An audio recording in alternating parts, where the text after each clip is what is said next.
Hey everyone, and welcome.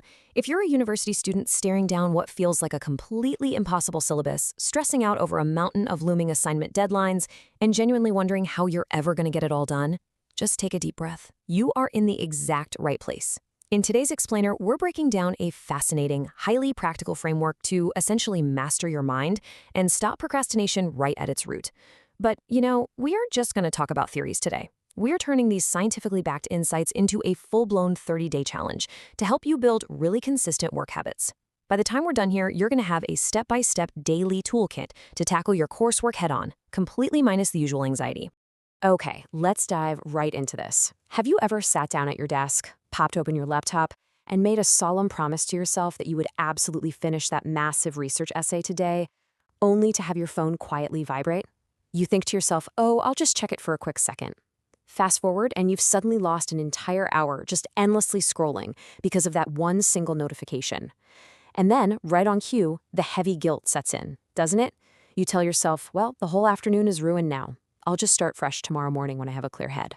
It is an incredibly frustrating cycle. It literally feels like you're just sitting there watching your own time slip through your fingers. But here is a truly fascinating and honestly liberating takeaway from the research. You are not lazy. Procrastination is fundamentally an emotional control issue. It is not a time management problem. We aren't delaying our required reading or our studying because we simply don't know how to schedule our time. We're actually experiencing a deeply wired biological response. See, we're subconsciously trying to escape the negative, uncomfortable feelings like stress or boredom or the fear of failure that we've associated with that difficult task. Putting things off is really just a mental game. And to win our 30-day challenge, we are going to explore exactly how to hack this very system. Part 1. Your brain on deadlines. To truly beat this habit, we first need to look under the hood. There is a literal internal tug-of-war happening inside your head every single time you sit down to study. On one side, you've got the limbic system. This is a very old, primitive part of your brain, and it operates entirely on seeking instant gratification and fun. When it looks at a dense 10-page essay or a complex math problem, it registers that as a literal threat to your comfort. It immediately tries to push you towards scrolling social media or watching a show because that gives you an instant hit of happiness. On the flip side is your prefrontal cortex. This is your logical, forward-thinking adult brain. It understands long-term success. It knows you want a good grade, and it knows the immense benefits of starting your assignments early. The problem here? Well, until a massive deadline is screaming in your face and causing absolute panic, the primitive limbic system usually overpowers the prefrontal cortex. So how do we give your logical brain the upper hand? Let's move to Rule 1, the 5-second rule. Created by the renowned author Mel Robbins, this is a phenomenal tool for taking immediate action before your brain even has the chance to talk you out of it. When the thought of a required task enters your mind, like, say, your morning alarm going off for an early lecture, or knowing it's finally time to crack open that textbook, you have exactly 5 seconds before your limbic system starts building excuses to stay comfortable.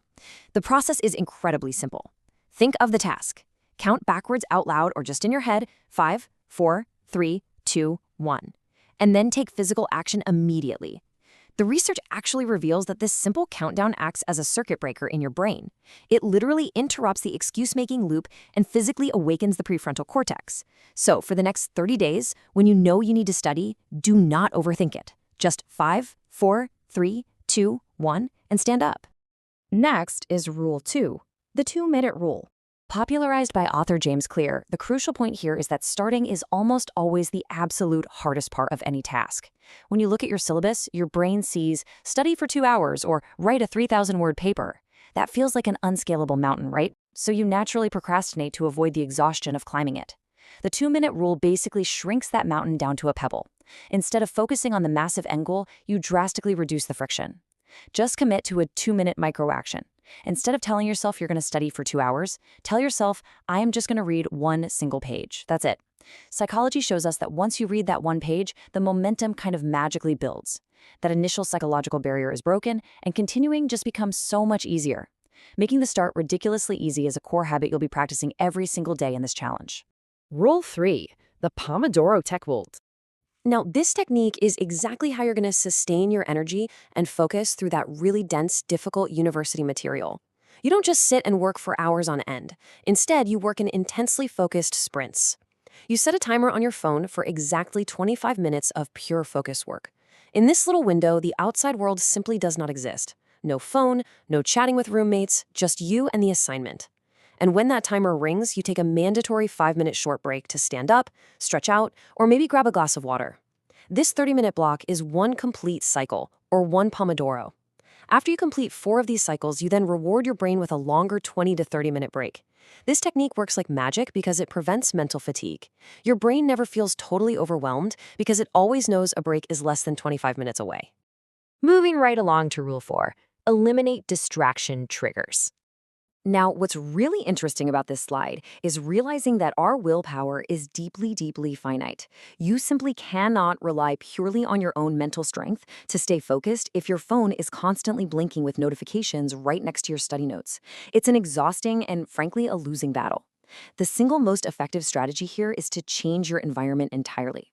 If you really want to succeed in this 30-day challenge, you must move your phone to a completely different room while you're studying. Turn off all those non-essential notifications so you aren't suddenly interrupted. Utilize browser extensions to block distracting social media websites on your laptop. If the distraction isn't in your physical line of sight, your mind is way less likely to wander toward it. We are eliminating the trigger altogether, essentially making it harder to get distracted than it is to just do the work. Finally, we have Rule 5, reward yourself and forgive the past. So many university students get totally trapped in this devastating guilt cycle. You procrastinated yesterday, you feel absolutely terrible about it today, and that heavy negative emotion actually causes you to stress out and procrastinate all over again. You have to break that cycle. Forgive yourself for your past delays. Seriously, just let it go. You are starting fresh right now. And crucially, reward your small wins along the way. You need to actively train your brain to associate doing the hard work with a positive outcome. If you hit your target of 1 hour of deeply focused study, go reward yourself with your favorite coffee or take a guilt-free 10-minute chat with a friend.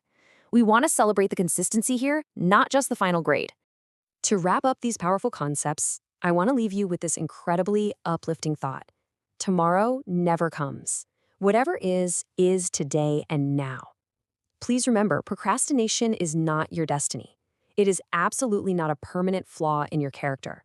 It's simply a bad pattern, a habit of the mind. And you now have the exact scientific tools you need to break it.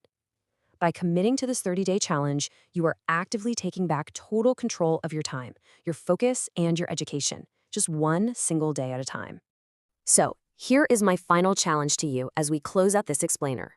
What is your absolute biggest pending task right now? What is that one university assignment you have been dreading the absolute most? Really think about it. Got it? Okay, now apply the 5-second rule. 5, 4, 3, 2, 1. When this finishes, go straight to your desk, use the 2-minute rule to just open up the document, and start your very first 25-minute Pomodoro.